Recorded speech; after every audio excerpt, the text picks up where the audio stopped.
Yeah. All right, so that will just load up now and then we'll jump on.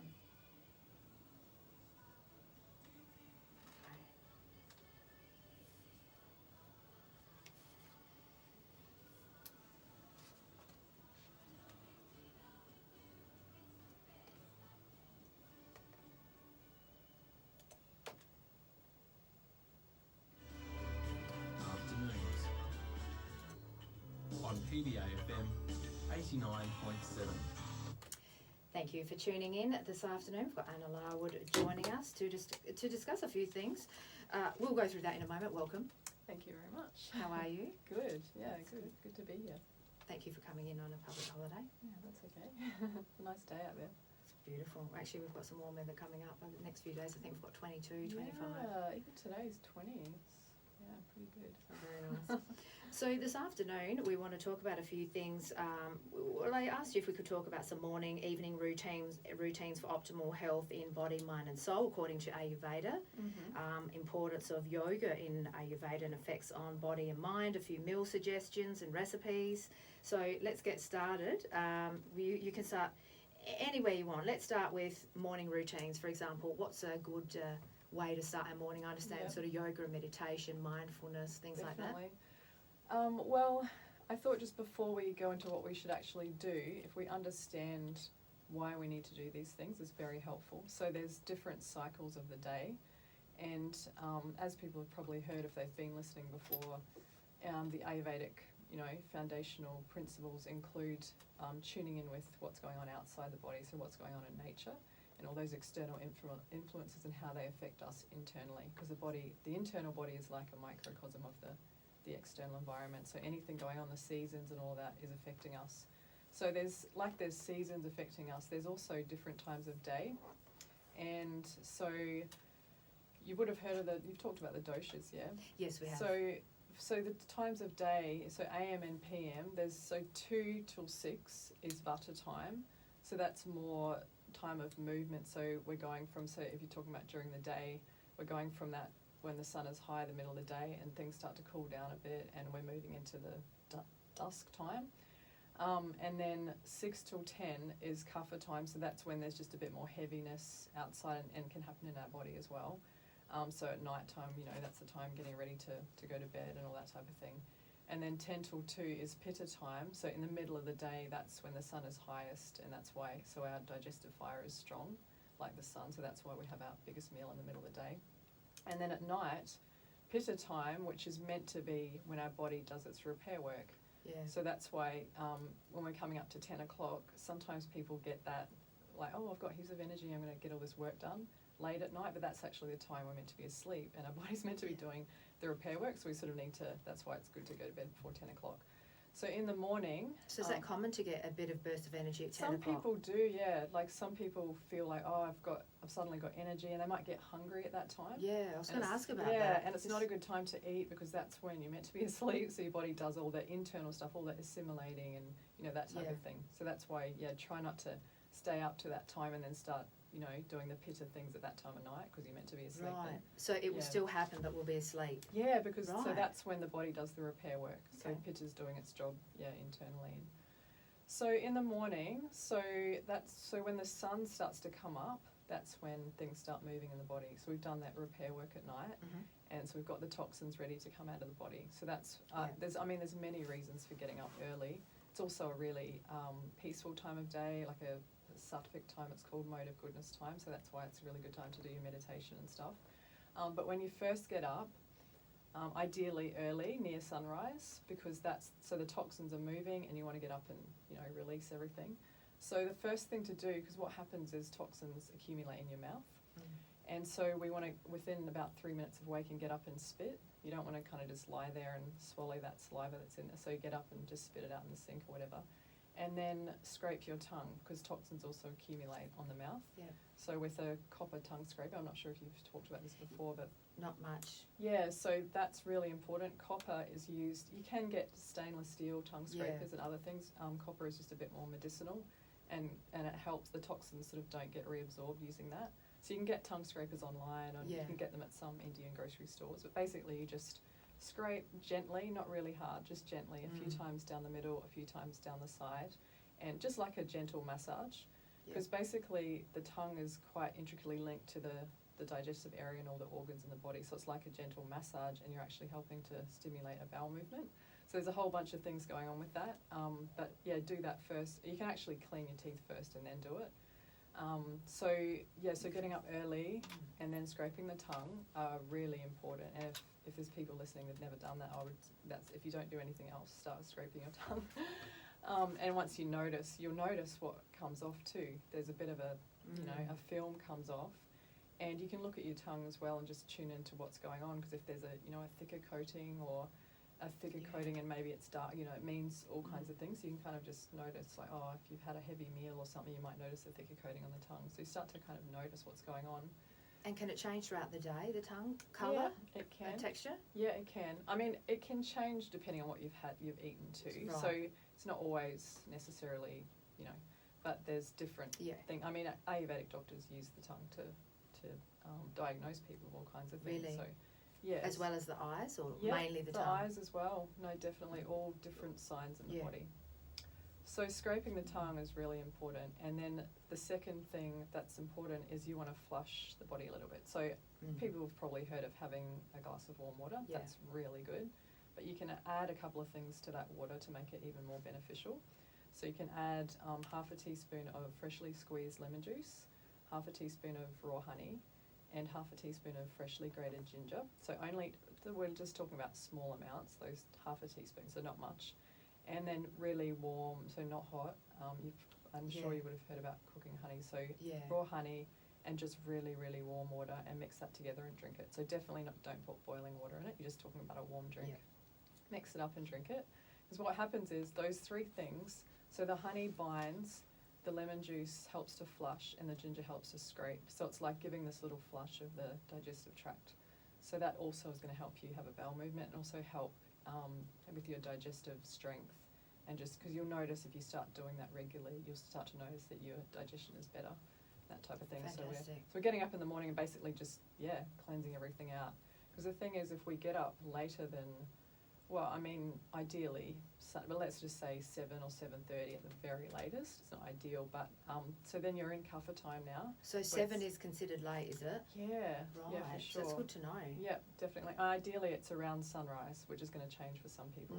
As close to sunrise as you can. I know that's really hard in winter, but when the birds get up, when we hear them chirping, and let's get up with them. Well, that's what's going on, right? Out in nature, it's waking up, and so our body needs to at that time. It's all being influenced by that.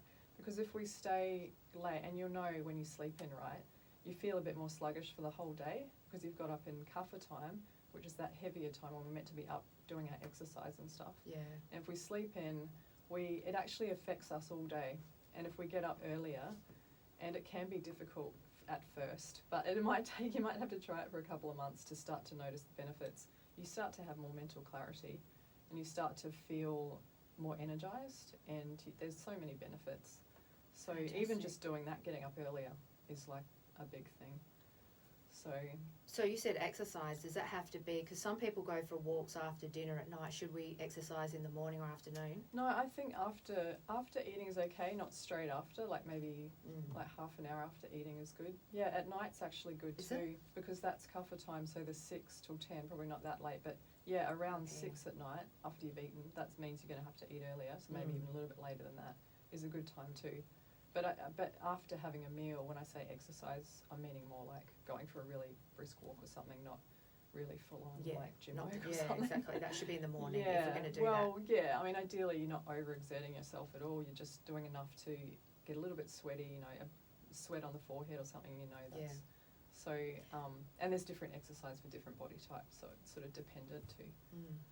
Yeah. So no exertion of exercise ever, because that's the point I'm curious about too. Well, over-exertion. Yeah, exactly. So, and that depends too on the body type, because a kapha person needs to be more stimulated, because they have that more heaviness and that type of thing.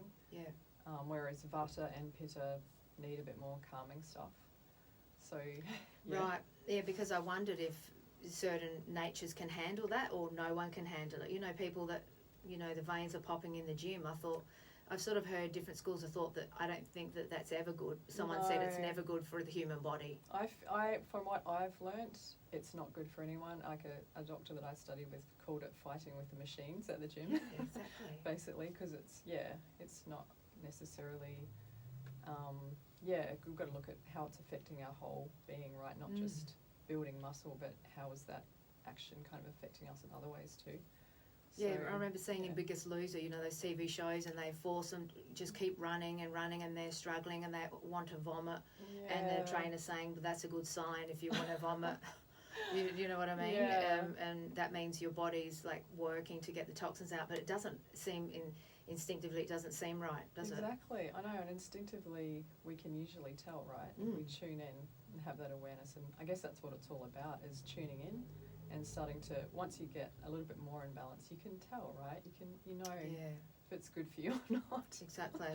Because there's a level of, I've noticed in Ayurveda sort of philosophy as well, a lot of focus on enjoying things, you know, enjoying yoga, enjoying food. A lot of it is we have to have that mindfulness as well, not just eat the healthy meal but think it tastes terrible, but eat it because it's good, because then it's not going to assimilate properly if we hate the flavours. We have to enjoy it. And also, even it has to look nice. You know? Exactly. You start digesting it with your eyes. That's right. And then if you're eating with your finger, I think you've talked about it too, like your hands start to digest it. So it has to not feel too weird either. That's true, yeah. And then you put it in your body and it's got to taste good. That definitely helps, because all your digestive juices are flowing. Like as soon as you smell it or see it, then you know, that's the start of the process. So. And you hear people saying, like, my mum's one of those people, I don't like the look of that, or, you know, oysters, and people don't like the texture of an oyster, so they won't eat it. And others like it. And my mother always says I eat with my eyes. My mum eats with her eyes. Yeah. If she doesn't like the look of it, she won't eat it. Yeah, no, it's different for everyone, though. I think it's definitely really helps for the food to taste nice, for sure. Of course. And that also, like we said, touching it, you know, that touching it touches the nerve endings. You start digesting it with your hands. Doesn't mean you have to eat everything. Yeah, I mean, exactly. You know, that's not necessarily going to work with all foods, but yeah. But like we were having this conversation with a few friends on the weekend, we said try eating pizza with a knife and fork, or pizza with your hand, or hot chips and fish and chips with a knife and fork as opposed to your hand. It tastes better with the hand. If we're trying to convince someone, this is what I'm talking about. If we're trying to convince someone of it, because a lot of people say, oh, I don't know, that's all in the mind, or, you know, people that don't understand it. Yeah. And then that's why we said try eating fish and chips with a knife and fork. Interesting. And so anything else for morning routine? So morning routines, I mean, without wanting to make it too complicated, there's a few more things you can do, but I think if you start with those three, so getting up early, scraping your tongue, and taking the morning drink, you can do your self-massage with oil. Oh, right, that's right. And that doesn't have to take a long time, but it's very beneficial. It can be done at night as well. And you heat up some cold-pressed black sesame oil is really good for Adelaide because it's very dry here. And you can heat it up. It's quite important to heat it up because otherwise it doesn't have as many benefits. And you just bring it into the bathroom before you get in the shower, and you can just start at your feet and just flowing strokes, and it doesn't have to take long. You can just do it for 5 minutes. Ideally, keep it on for a few minutes, but if you do it for 10 minutes, that's fine. Then you get in the shower. That's got so many benefits on a mind level and on a just, you know, getting the lymph flowing and all those things that massage do, but also for our nervous system and especially for butter things, and like we're in butter season at the moment too, so it's really recommended in autumn. Vata meaning dry? Yeah, well, dry and just a bit aggravating, you know, because it just like this. I mean, I feel like Adelaide's a bit butter all the time because it's such a dry place, you know, and it's the weather is a bit all over the place. But yeah, and then you can also do, I mean, you put your meditation in here somewhere, obviously, because that's like, you know, really important to do. It doesn't have to be in the morning, but it's a good place to start. And then there is also things like oil pulling and stuff that's good, but, you know, I personally usually would only recommend that if someone has some problems with like their mouth or, you know, any sort of gum stuff, but it's good for everyone. Coconut because, oil. black sesame oil. Oh, and yeah. that- It's just got right. a few more medicinal benefits. Where do we get that from in Adelaide? You can get that online. Yeah. I'm sure there'd be somewhere in Adelaide that sells it, but online there's a few different places, Yeah. like Ayurvedic supply places. The one that you told me about. Well, yeah, there's one in Brisbane, there's one in Melbourne, but you'd probably be able to buy it off your local practitioner as well. Yeah. And so, yeah, what happens there is because the mouth is very closely linked to the gut, and that's even recognised in Western science now. So if we're keeping the mouth, there's this whole, it's a microbiome, right, your mouth. So there's good bacteria in here that are keeping it all working, and it's all linked to how you take in food and things like that. So what the oil does is washes around, and it helps to draw out the bad bacteria. And so you swish it around. It doesn't have to be done for a really long time. Even 5 minutes is fine, just swishing that oil all around your mouth and spit it out. Definitely don't swallow it. And don't spit it into the sink, spit it into a bin or out into the garden. And that there's actually heaps of benefits. It's good for jaw problems and neck problems. It's really good for digestion, bad breath, if you have gum problems and inflammation, all that type of thing. It can help, and you can get more sort of medicated oils and stuff as well. But yeah, that's something you can do after your drink, and then you can do your massage. So there's a lot of things you don't want to get to, because it can be overwhelming. I think just add a couple of things first, like even just getting up a little bit earlier, That's it's pretty important. hugely beneficial. Yeah, just that one thing. Sounds like it. Yeah, and it's tongue scraping. So what are you rising at? You're getting up about 6. Is it 6 at sun rises? Yeah, I think now it's probably a little bit later Yeah. actually. 36, But yeah. yeah, I find it's better not to try and have an alarm on either. You try and just like train yourself. I mean, maybe people have to at first, but just try and get up a little bit earlier each Yeah. morning. Not just make it really early, like 2 hours early, because Yeah. then you're gonna be really tired. Yeah, I've heard that it's something. There's a name for it. Putting a time in. I might remember my cousin talking about this years ago. My first cousin, Yes. he was studying the mind, and he said that we can literally go to bed at night and say, I want to tell your mind and close your eyes and visualize the time on the clock in your mind's eye, and so I want to wake up at 12 minutes past 5 or 18 minutes past, and really focus on that, and then we can in our subconscious wake ourselves up at that time, to the minute. Yeah, and I think a lot of people do that. They put their alarm on, but then they actually wake up before it goes off. So yeah, Right. there must be some subconscious thing going on there. It's so powerful, isn't it, to think that Yeah. we can do that. Yeah, for sure. I know. So our body does have a clock, like you're saying, we're in tune with nature Yeah. and morning, afternoon, night, tides, Yeah. seasons, everything. And the thing that happens is, because we've got this unnatural light, like, every night we've got our lights on, Yeah. we're on screens, so we get out of the rhythm, because you really should, after the sun goes down, technically you should just be going to bed or just having really low light, like natural light, because that all Dim affects, the hormones and the whole rhythms of the body. And so if you were just naturally not on screens and not in unnatural light, you probably would, you'd go to bed at the right time, Yeah. you'd get up at the right time. It's just we're kind of not Mm, living in tune anymore. exactly. Yeah, So I suppose then at night we can start to dim the lights a bit, yeah, definitely. put We the can bright turn our kitchen screens lights off. as early as you possibly can. Don't have screens. Don't be looking at screens at night. Yeah, dimmer lights, Yeah. not being in the fluoro lights kind of thing. Like this. That's why lamps are nice. I like Yeah. lamps. At night I sort of put the lights off and put lamps yeah, on. or salt lamps. Salt or, lamps. Or even candles. Like get the candles out. Mm. And, yeah. That's right. They evoke a nice sort of mood too, candles, don't they, when Yeah. the movement Yeah, of it's it, really the flicker. calm. Yeah. I think even my dogs, because I've been putting candles on in the bedroom in little sort of lamp, little things that provide a beautiful light, a soft light. And my dog sits now near the candle and he looks at it. And I said to my husband, look at that. I think he's sort of enjoying it. You wouldn't think. Yeah, they tune in. But don't they?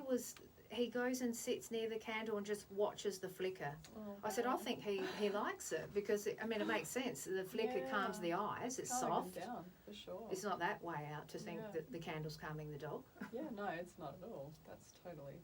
I mean, they're a spirit soul just like us, right? Hmm. So. And they also say we should take a lot from animals as well. I've heard that. Not in Ayurveda specifically, Yeah. but I just heard that, if we we can learn a lot from animals. Yeah, well, they are spirit souls just like us, but they're in an animal body and we're in a human body. You know, it's like we're the same and we're equal in the sense of our spiritual essence. It's just that they're a bit limited because they're, you know, in the body that they're in. Yeah, but they're totally, yeah, we're the same, just different bodies. Exactly. Absolutely. Now, look, I just need to put a super quick ad on, so we'll just take a literally 1 minute break. Listeners, back shortly. Just going to throw the sponsor on. Thank you. Okay, that's all right. Yeah, so we haven't got far, have we? No, we have. That's So we're up to yoga and Ayurveda. Did you want to talk about that, or? Yeah, we'll do that one. Let's do. Now, the evening routine we'll touch on a bit more. Yep, we can. Oh, have we finished evening routine? I didn't talk about it much, but yeah, I'm open to anything. Okay. And do you have to be picking up anyone, because No, you said I'm half an hour? good. No, I'm good. That will finish in 10 minutes, but we might need like a bit more, 5 minutes extra. Yeah, Is that all right? I'm fine. Yeah, no, I just wanted to have an idea of Yeah, of course. how long I was going to be talking for. You see if you have to do dinner or not tonight. Actually, I don't have to. I've got it off. I told Chris. Chris is doing it. Well, it might mean he's buying something, but hopefully they're going to cook something. Cool. Yeah, if I want a break from cooking, it usually means it's not going to be an Ayurvedic meal. That's it. I'm really loving the ghee these days. It brings out the flavour of the spices a lot. And I the don't know, food. it makes and it it just taste better. tastes amazing. Yeah, it makes the food taste better. So we'll jump on now. Yeah.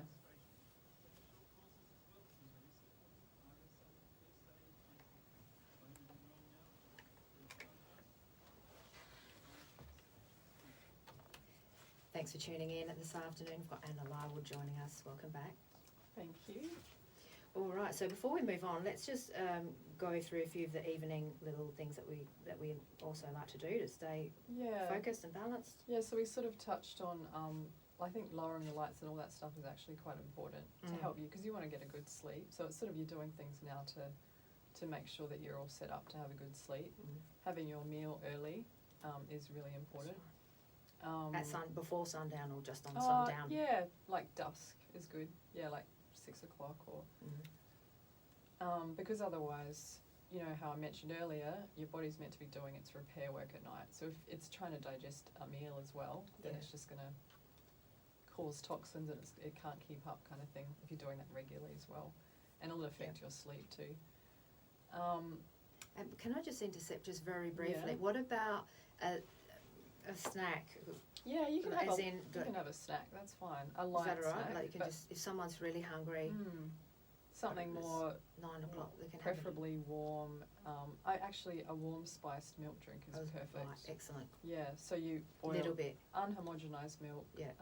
And bring it just to the boil and add some turmeric, saffron's actually a really good rejuvenator. A little bit of ginger powder, some cinnamon and cardamom, and you can put a little bit of jaggery, like if you like it to be a little bit sweet. Yeah. What's that? Oh, that's Jaggery sugar, is isn't a really it? unrefined sugar. Is it? It's a bit like Rapadura sugar, but it's it's Indian version. It's quite high in minerals and stuff. The warm spice milk drink is a really good thing to have at night, and it also helps you sleep, and it's really sort of nourishing for the tissues, and really good for insomnia and that type of thing. Cow's milk? Yeah.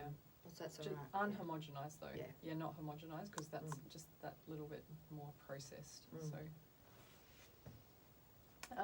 And then you can do the oil massage at night too, like before your shower. It can either be morning or night. That's also really good for helping with sleep, and your meditation. And you're really just trying to, set yourself up to have a really good sound sleep, which, some people, even reading at night can actually, affect your sleep, like sort of lying and reading with a light, that type of thing.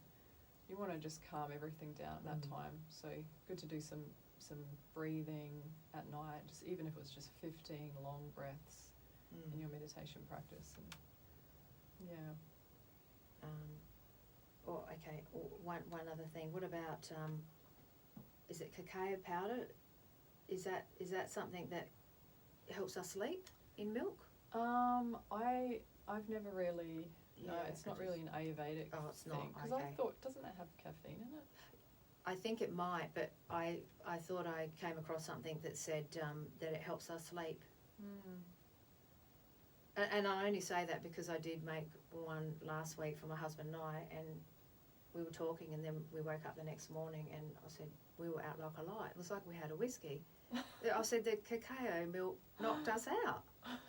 No, I'm serious. Yeah, so I'm not sure whether that's a good thing or not. Like, Yeah, how, like, it was just a little yeah. bit of warm milk with Yeah. that in, with cacao and cinnamon, and it was. And then I googled it, and it said it's got trio something in it that relaxes. But then you Google something else, and it says it's got caffeine, and yeah. sometimes you don't know what.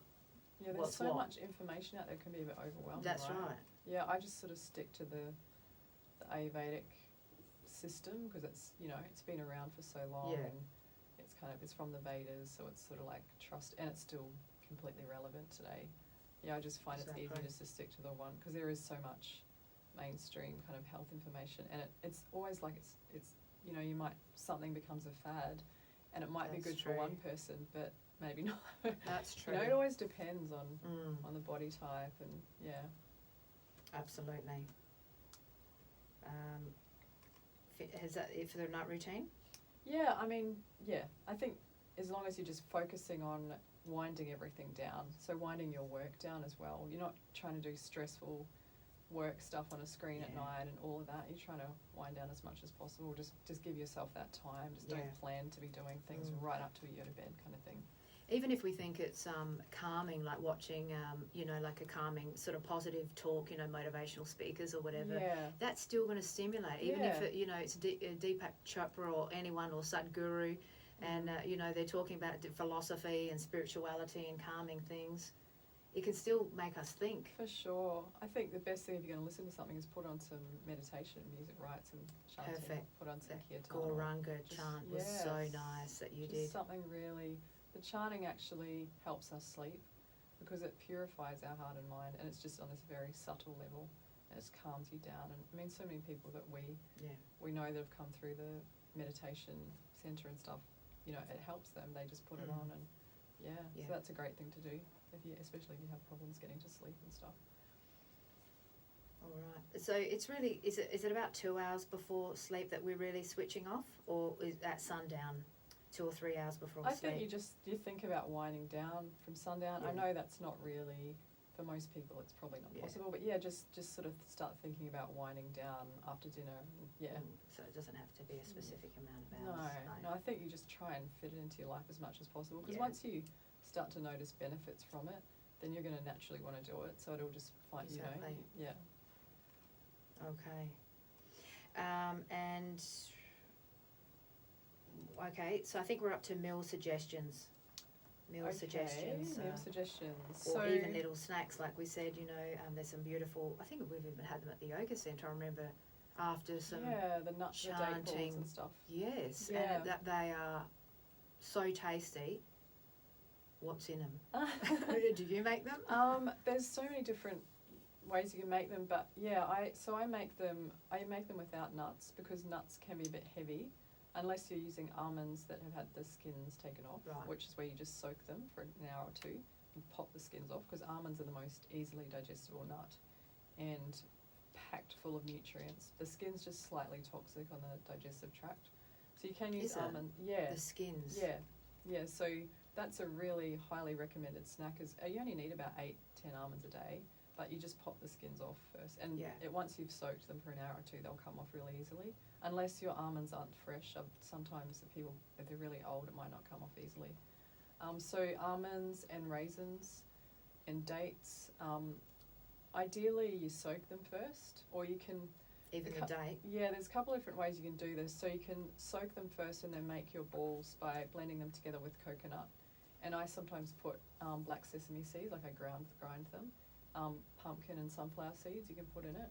But ideally you toast them a little bit first. And I usually put cardamom powder because that helps digest everything. So yeah, just enough to make if you really like it sweet, you can add some honey, but that's generally, or you could use figs or dates or raisins or a combination. They're dried fruit in general's not that, those three are kind of an exception, but other dried fruits can be a bit aggravating on your digestion, but those ones are really nourishing. And that's pretty much it. And coconut, and just roll them in coconut. Sometimes I roll them in carob, or I put carob powder in them as well. But there's you can do like a cooked version of it's sort of like a laddu kind of ball, like a Indian sweet, but you cook the dates and you cook semolina into it. Semolina is a really light kind of grain to digest. And you can add a bit of jaggery, you can put cinnamon and cardamom powder, and you kind of toast it all in the fry pan, and you put a little bit of ghee, and then you can roll them into balls, and they're like really nice, healthy little breakfast balls, or just, for a snack. So you'd only need a couple. Yeah. It's quite potent, with the ghee, and they're strong. Yeah, they're great. They're so filling. Properties. Yeah, they're so filling, and just, because some date balls I find, like if you've got all these heavy nuts in there, that's not necessarily that great on digestion, because some people it's too heavy for them. Okay. So you're trying to lighten everything and make it easy to digest. So seeds are much lighter than nuts. Okay. And almonds and seeds is ideal. But for breakfast in general, you want to have like something really nourishing. So nourishing to the brain. And I know generally people are having like cereal and yogurt and fruit and all that type of thing, and nuts all mixed together. But ideally you want something warm and some type of grain, but not with all the stuff. You can put raisins in it, but cook raisins into it. But things like oats, like if you're making porridge, you toast the oats in ghee first, just for a couple of minutes. Like you put the ghee and the oats into the saucepan, just stir it around, like stir fry it. Yeah. And then you add your water and your milk and your spices. You add cinnamon and cardamom powder and raisins, and you boil it. And if you want to add sugar, you boil it all, because that helps digest the sugar. Right. So you're making this really nutritious, but it's just lighter than a normal without toasting the oats. That lightens them.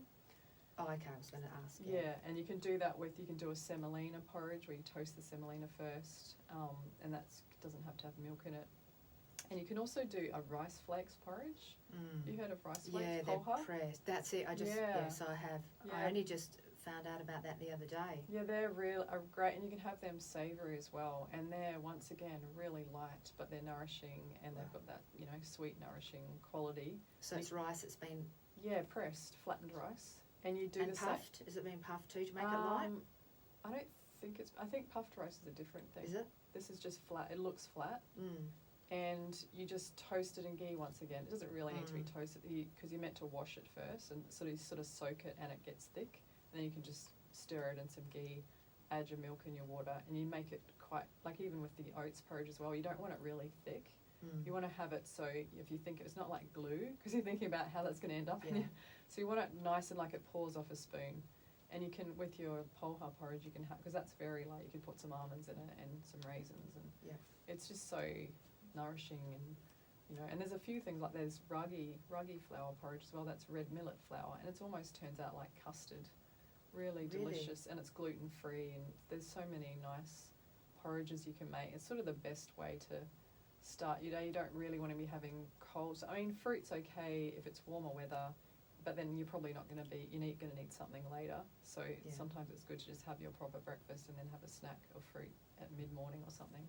But there's also things like, if you like a savoury breakfast, a Basin flour pancake is really nice. So you're using Basin flour or chickpea flour, and you just make a batter with it. You can add some grated veggies to it. You add spices, always add some cumin powder, coriander powder, asafoetida or hing, that type of thing to help digest it. Basin powder, I just so Basin flour. Oh, sorry, what's that? That's chickpea flour. Oh, okay. Yeah.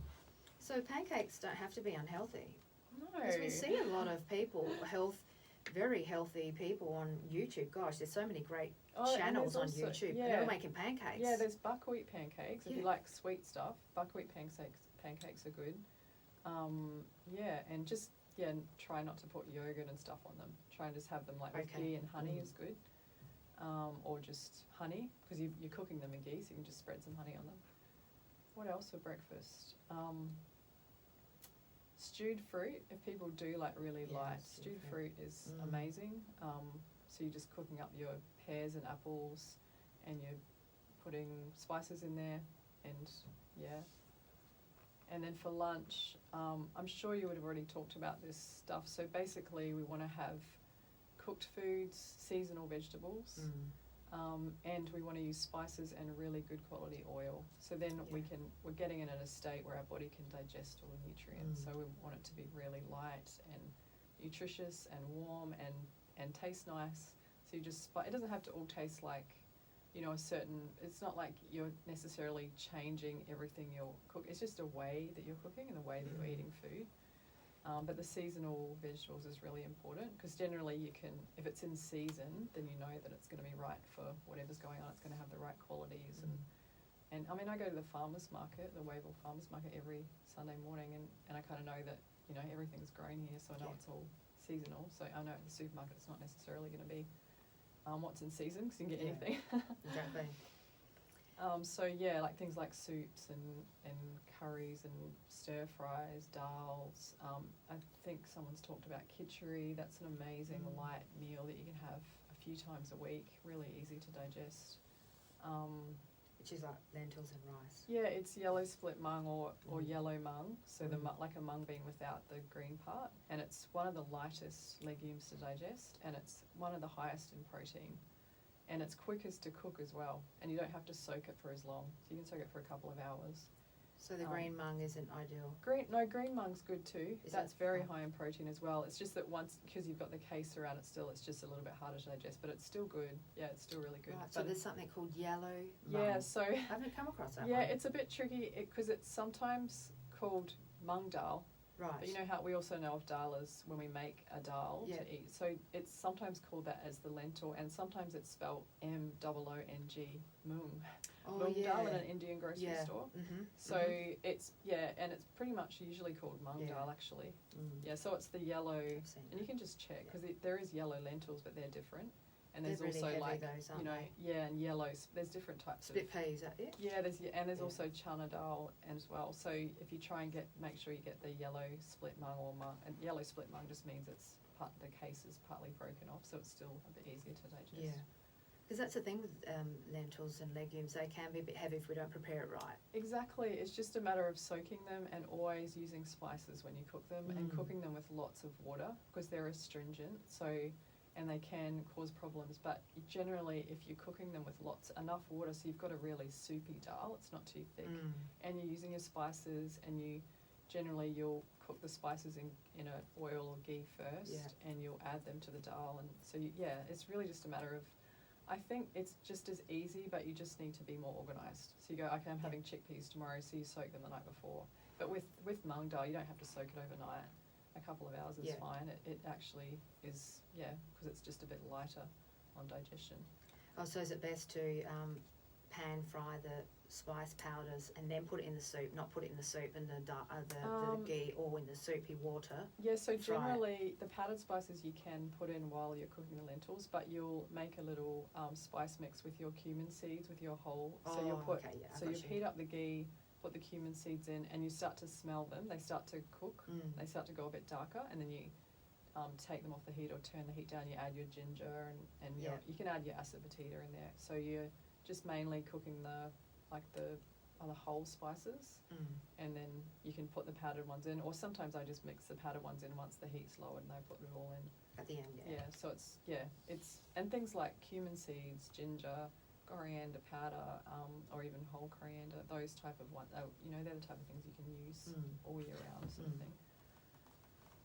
And it's all right, those seeds, because what if we don't chew the seeds, it's all right still? Yeah, I mean, it's good to chew them, but it's not like you need to really be concerned about whether you're chewing every seed, Because you're not going to put a lot in, you're not going to overdo it. No. It's just a bit for flavour. Yeah. What, like a teaspoon? A teaspoon, I would say a teaspoon per person is fine. It might vary a little bit, but cumin seeds are one of the best things for digestion. They're a little bit heating, but they're generally okay if you're not using a huge amount, using just enough for each person kind of thing. It's a very wholesome smell and taste, isn't it? Is that like for everyone, or is that just a style of, what do you call the three different things? Ayurveda, Vata, Pitta, what are they called? The doshas. Doshas. Yeah. Would everyone like it, or is it a certain... I love it too. My house always smells like cumin seeds and spices. I'm not sure. Some people don't like it. God, I'm going to share this. I know it sounds a bit weird, but oh my God, there's a few little birds, literally, like my bathroom window, open the bathroom window, and they sit on the fig tree and they look in because I've started giving them a little bit of, just before they go to bed, a little bit of whatever, rice or whatever, and they come every night. So when I'm cooking the herbs and that, the spices, they must smell it, and they come and they start talking and singing, and I have to give them some dinner. I know it sounds really weird, but I love it. It's so funny, like they smell it from the trees. Yeah. When you said that your house smells of common seeds, I think it's just coming out of our bricks because the birds are just they know it's loving life. Amazing. I love nature. I know. Just a little bird doing that. So I said to my husband, I don't know if I'm wrong or not, but that just made my night. Yeah. That little bird communicating with me, like feed my belly before I sleep. That's pretty sweet. Oh my God, so cute. Yeah, no, my kids are really. They have a whole magpie family. I think we haven't seen them as much lately, but they used to just hang out in our backyard all the time. They bring their babies. Oh, and, because they've got used to you. Yeah, they called them all by name and stuff. They gave them a bit of food. Yeah, just a bit of like grains or something that's okay for them, kind of thing. I'll always Google before I give nature anything. I'll say, can they eat this? Yep. You know, we have to check. Yeah. We don't, want any of them to drop out of the tree. Yeah. All right. So I think, have we covered most of that? We did sweets. Yeah. We can make the pancake sweets. Yes. Pancakes into like a little dessert. Yeah, well, semolina porridge can be a dessert. That's like that's nice. Really nice dessert. With milk. So you can do it with milk. You can. So the porridge is slightly different to the dessert. It's called halva. Yeah. And you use more ghee and you toast it, and it's so nice. And it sort of ends up like a pudding.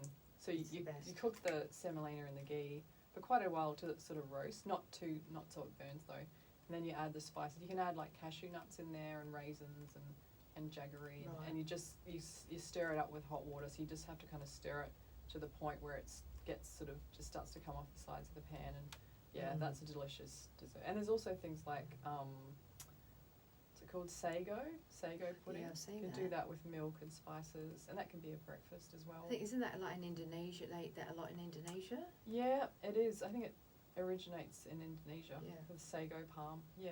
And it's also used in Indian cooking by the too. way. I haven't tried it. Have you? Yeah, we have it for breakfast quite a lot. Is it like sago what's pudding? it like? The texture? Is it like, it's like gummy bears sort of? Yeah, like that? a little bit. 'Cause that's what it looked like Yeah, on Food Safari. Yeah, you cook it with lots of milk, so it ends up being soft. Really, so you have to cook it till it goes clear. Yeah. Yeah, it's delicious. It's really light too. It's gluten free, so it's really. And light. that's really high nutrition. I don't know how nutritious the actual sago is, but because you're cooking it with milk and it's the other making things, it's like it carries the other ingredients. Yeah. It's good because all these things are light and they go through your body well. Yeah, that's the what whole the key point. is, isn't it? Yeah, the whole thing is you don't want to have heaviness because then that's going to take time. That's when toxins form in the body. That's when they go to your weak points, and that's how health problems happen. It all starts in the digestion. So if you're keeping that going really well, keeping your digestive fire strong, then that's a really important for health and for absolutely. That's right. We are what we eat. Yeah, that's our cliche. I know, literally. All those sayings that we just hear and in one ear out the other. It's so true, isn't it? Yeah, literally, we are what we eat because that food. What we think. Yeah, like that food becomes refined and refined and refined and becomes our tissues. So if we can give ourselves the best start possible, and eat the best food possible, the most freshest, cutting out all the processed stuff. Anything out of a packet is going to not has much prana and energy in it, and so that's key as well, because in this day and age we are eating a lot of processed foods, the Western diet, trying to start moving towards whole foods, and it doesn't necessarily mean you have to take that much longer in the kitchen. You just be organised. And the things I cook, like I've got a family, I do it all really quickly. I'm not I probably do spend a bit more time in there, but I feel like it's worth it. It's like an investment in our health and our life, and staying away from the doctor. Yeah, exactly. Save money on health bills later. Exactly. Absolutely. And just to finish off, or if there's anything else we've missed, the importance of yoga, a few maybe yoga poses before bed, or yoga in the morning, yoga and meditation, just a recap on the importance of that. Yeah, well, I feel like with that, I mean, we know that Ayurveda is a sister science to yoga, and yoga is, like Ayurveda is to help us with our physical, mental health. Yoga is our spiritual health. Really, when you talk about the real, not just the asanas, but yoga in general, it's kind of a big thing to understand our true identity and where we fit in this world, you know, as in our connection with the source, because that gives us purpose. And a lot of health problems stem from all kinds of things, but you know, if we don't have that purpose behind our life and that spiritual nourishment, then there's going to be, I'm not saying necessarily that, I mean, there's all kinds of reasons why you have health problems. There's karmic reasons and genetic reasons and that type of thing, but I think with yoga is so important, and meditation, to keep our spiritual being intact, and that's just naturally going to help us with our physical, mental well-being. As far as yoga poses, before bed, you can lie with your legs up the wall. That's a great one. Yeah. Yeah, because then you just sort of everything's flowing down. It's good for your digestion. Yeah, it's easy to do. Everyone can do it in their room. Yeah. Yeah, you just want to do calming things at night.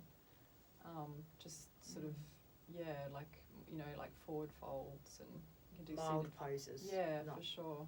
Yeah. But you can even lie in bed and do some stretches, you know, do some twists. You can like just lie down and put your knees up and a couple of twists and that type of thing. But more just calming stuff in line with our whole winding down thing before we go to sleep. And yeah, I can't really talk about meditation enough as far as helping with everything. You know, even like as far as purpose in our life and building those qualities like compassion and love and all that stuff that comes from having a good meditation practice. There's been studies done, you know, that acts of kindness and things like volunteer work and stuff improves your health, you know. So just having a not it's all about me sort of, you know, attitude in your life, I think is really, really good. Like to think about others and care about others, and that helps us. It takes the focus off us, and it helps us to just like expand our whole, you know, world and think about others, and all those things. I mean, there's so much you can. And it makes sense too, doesn't it? Because a lot of times people are worrying because they're worrying about themselves. So if they put the focus on someone else, it's simple. It makes sense. And also that karmic, I wouldn't know how to explain it. That karmic energy too of helping someone. It's something good going out there. Again, that cliche saying, "What you give, you get back." So of course, if someone's going to help someone, it's going to come back. Yeah, for sure. It just does. Yeah, and even doing it just selflessly, right? Without to not say, I'll give you that and then I'll get that, of course. Just having that sort of attitude of service, because naturally we do want to serve. Perfect attitude of service. Yeah, we want to, like, I mean, even what you're doing here, you're putting all this stuff out here and you're volunteering, aren't you? Like, you're just doing it, and it's amazing. Like, and it's, the more we can have that sort of attitude, I think the better. Yeah. Perfect. All right. Anything else? Is that it? Anything we have missed? There's just so much you could talk about. When you mentioned the karma thing, I thought that's a whole nother topic, isn't it? Wow. It is. And it's also something it's a big one. And it's not something we necessarily are ever going to understand. But, exactly. Yeah, but through the meditation process, with, you know, especially with mantra meditation and that type of thing, there's a purification happening so that you can get to the point where you're just acting completely selflessly, and I mean that's difficult place to get to, but we don't really need to think about karma in terms of everything we're doing. I think if we just, you know, move towards trying to do that's good, right. Perfect. It naturally takes care of itself. Yeah, for sure. Is that authenticity? And it is hard to understand, but I think there's so many things, that our little minds really, it's difficult to get our head around it. And also maybe I've often thought other times maybe we're not meant to understand it fully. Yeah, exactly. Because sometimes too much understanding will make it just too stressful. Exactly, make it too... It's that surrendering. It's true. Yeah, it's true. Just surrendering to, you know, the situation we're in and just trying to make the best of it and be a good person and that type of thing. Absolutely. All right. Well, Anna, thank you so much for coming Thank in. you. Thank you. It's so nice to be here. Thanks Thank a you lot. very much. You're welcome. Thank you. How are you doing? Please tune in to Soap Okay, thank Talk you so much. at Right. 7:30 p.m. every first and third Thursday of every month. Our aim is to share information with people who have an Is that alcohol it for your problem. segment? Or Our you... goal is to get information out I've of the got more. community Oh. regarding Alcoholics Anonymous and the 12-step So if you program. want to say goodbye here. We Oh, believe yeah, we can good. help with a solution. Namaste, for everyone. couples in- Thanks for joining. See you soon. Perfect.